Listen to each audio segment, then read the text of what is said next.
Hello and welcome to another Dark Tide video. Today I'll be showing you my best Psyker build.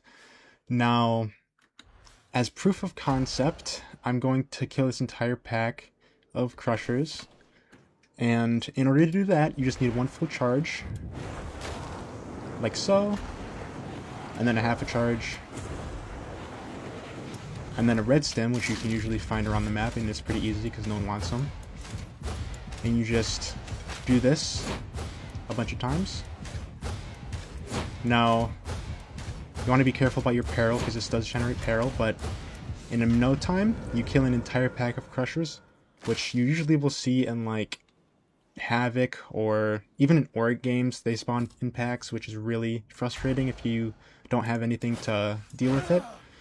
Now to make this build, a Blaze Force sword is required because you have that push attack that hits heads no matter what, which triggers Uncanny Strike.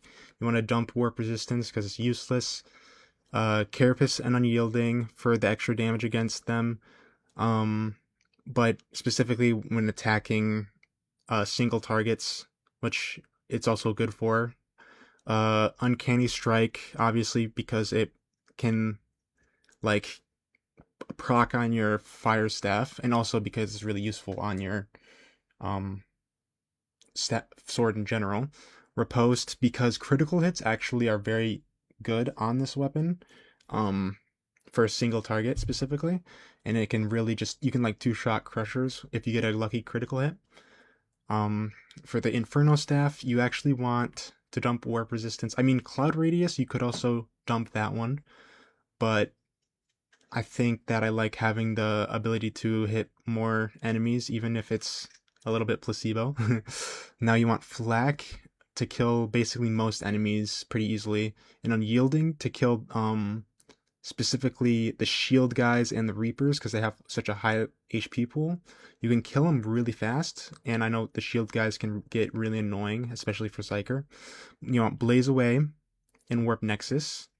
Blaze Away for just, it's really good.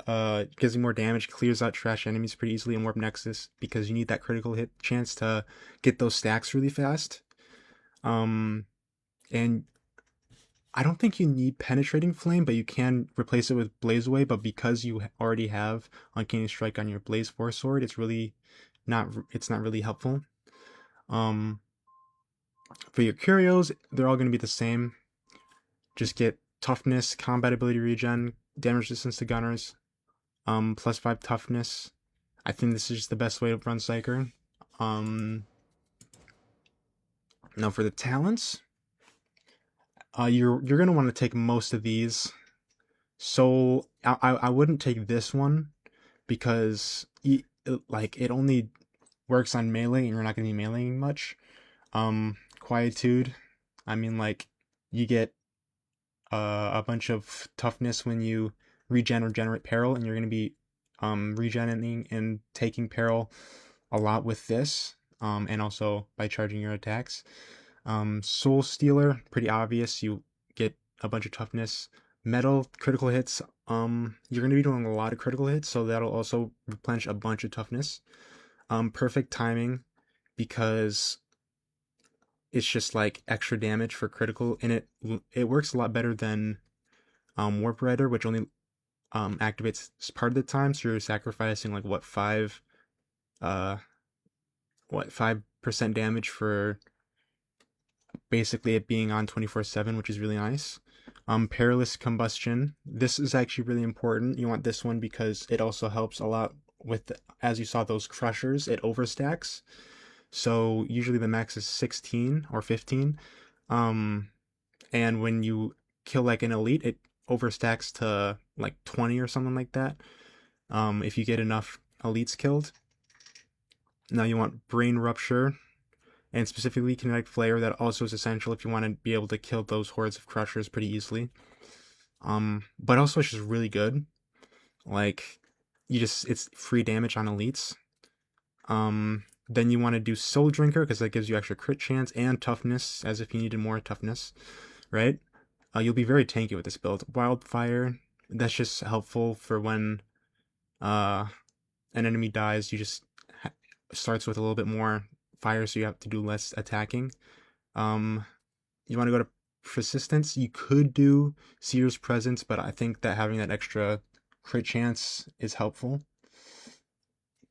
Now, Psykinetics Aura, just because you're able to get these two, and also you also get less, cooldown on your shield, which I think is better than this because you're already doing so much fire or this you're already doing so much like fire damage that I think it's kind of overkill, and having a shield is just so helpful. You just ignores like all projectiles, which is really nice. You actually want vulnerable mines, as I showed earlier, because it just helps with those crushers and like ogrins, which are, the big pool HP, which are going to give you the hardest time. And then you want to come down here, you want to grab this for the coil speed, go down to warp siphon. This is just so you can get the shield back, because they nerfed the shield to make it 40 seconds. Or actually no, they made it 60 seconds, which is pretty bad, but if you have this, is really good. Essence Harvest, this is really nice for more toughness regen, obviously. Now you could, if you think that that's too much toughness, you could go Warp Rider, but I just like having that safety net. And Warp Battery and Psychic Vampire, sorry, because I think they fixed how in Fire Reborn was, you actually have to kill him now. With this, it's your teammates can kill him too, which I think is just gives your stacks, gets you stacks more consistently, sorry. And yeah, that'll be the entire build. Thank you for watching.